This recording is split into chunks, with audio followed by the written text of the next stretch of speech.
Nous avons signé avec l'État, la région, le département, les EPCI communautés, notamment la communauté Cap Excellence, ce plan de convergence pour la Guadeloupe, issu de la loi de programmation 2017, avec sur la base d'un diagnostic territorial, donc, pour réduire les écarts de développement avec l'Hexagone, dans le cadre d'ailleurs du livre bleu qui avait été validé récemment. Donc c'est un instrument de planification pour faire en sorte qu'il y ait une certaine cohérence de l'aménagement, le développement territorial pour les 10 à 20 prochaines années. Donc on se fixe un horizon commun et pour ce qui concerne Cap Excellence, ce sont des projets aussi importants que le parc de consommation alimentaire de Périn, que les zones d'activité économique de Beau-Soleil, à Bémaro, Pointe-à-Pitre, sur les Abîmes, le centre culturel de Sonis et d'autres projets que nous avons, notamment le quotient, l'activité navale au niveau de Bémaro, qui sont en jeu.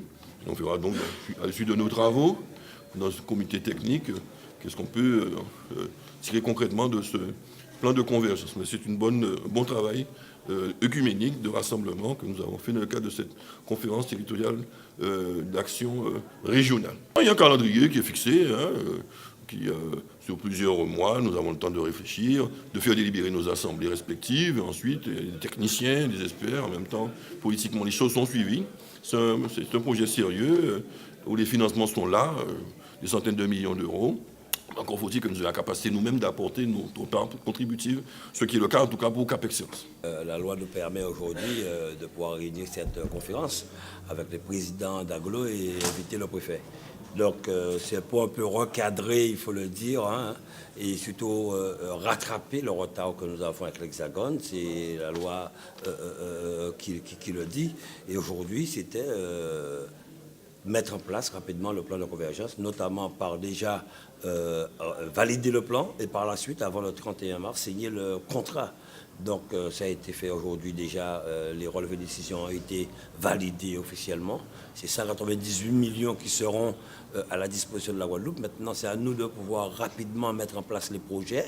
Nous avons fait part du campus de santé pour les abîmes que nous avons mis en place, la reconstruction du lycée Gertier Archimède, des infrastructures sportives, la piste de super motard qui avance très bien avec le préfet et les services de l'État. Donc nous sommes prêts à le faire. Et aujourd'hui, les EPCI aussi qui ont travaillé avec les services de l'État ont aussi fait des propositions. Maintenant, c'est à nous de faire vite et surtout avoir aussi notre part pour pouvoir mobiliser ces 198 millions et faire vite. Effectivement, c'est sur 4 pour une première partie des 85% et voire 10 ans en fonction du temps. Mais c'est à nous actuellement d'aller très vite pour pouvoir, dès la première année, mobiliser, consommer le maximum sur ces 198 millions dans l'intérêt des Guadeloupéens. Parce qu'il s'agit d'engager d'abord une vision avec un plan de convergence sur les 10 ans à venir, la vision stratégique de la Guadeloupe. Mais il s'agit aussi de signer avant le 31 mars prochain un contrat de convergence qui fera la suite des contrats État-région et qui permettront là pour les Guadeloupéennes et les Guadeloupéens de financer des sujets très concrets qui vont de l'eau aux équipements sportifs. Donc voilà, c'est 198 millions d'euros que l'État a annoncé mettre sur la table. Il devrait y avoir une parité, c'est-à-dire 198 millions d'euros payés par les différentes collectivités qui étaient présentes autour de la table. Donc c'est ce travail que nous faisons. Nous avons gravi une belle étape aujourd'hui puisque nous nous sommes mis d'accord sur le plan de convergence, c'est-à-dire la vision stratégique à 10 ans. Et maintenant, on continue le travail qui est engagé depuis le livre bleu pour arrêter projet par projet, financement par financement pour les 4 ans à venir. Concrètement, l'idée c'est aussi d'avoir un territoire aujourd'hui qui soit attractif, qui fasse en sorte aussi que chaque Guadeloupéenne et chaque Guadeloupéen se sente bien chez lui et souhaite y rester, parce que vous savez qu'une des caractéristiques de la Guadeloupe, c'est le vieillissement de sa population aussi, donc c'est un élément important et tous ces équipements structurants, ça passe aussi par l'eau, qui est un élément important, les déchets, c'est cette qualité de vie qui fera que demain la Guadeloupe pourra continuer à se développer.